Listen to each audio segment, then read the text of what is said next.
لعيبة وسخة يا ولاد لعيبة وسخة يا ولاد قول انت عارف بتكملها ازاي.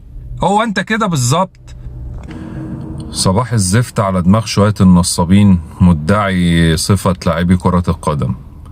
صباح الزفت على دماغ لعيبة الاهلي اللي ما يستحقوش اي دعم ولا يستحقوا اي مساندة.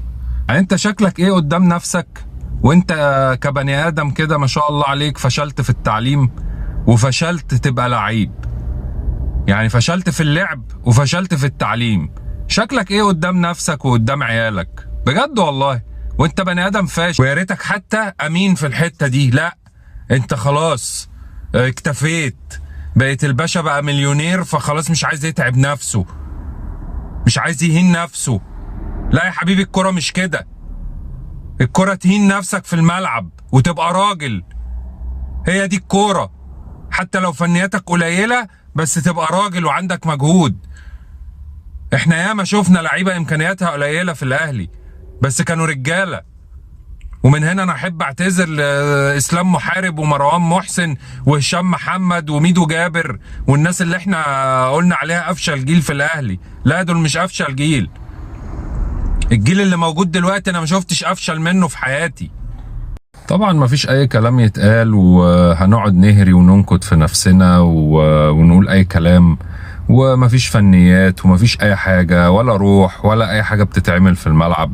فكل الكلام اللي هيتقال هري في الفاضي. والله انا شايف ان الحل الوحيد ان الفرقة دي كلها كده تتوقف ويطلع فريق الشباب يلعب الكام ماتش اللي باقيين.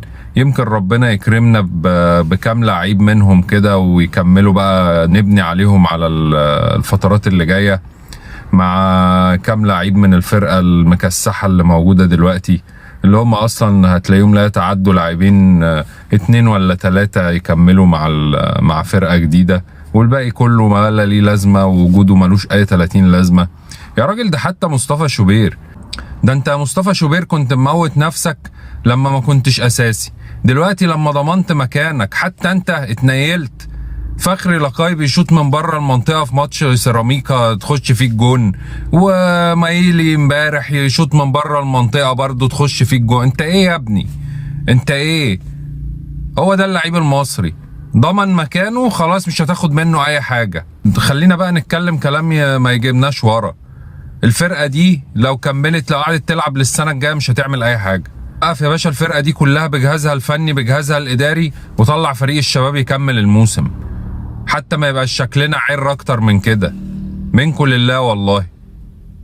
وبالنسبه بقى للتجربه الدنماركيه اللي احنا اول ما سمعنا عنها شفناها كده لكن للاسف طلعت كده.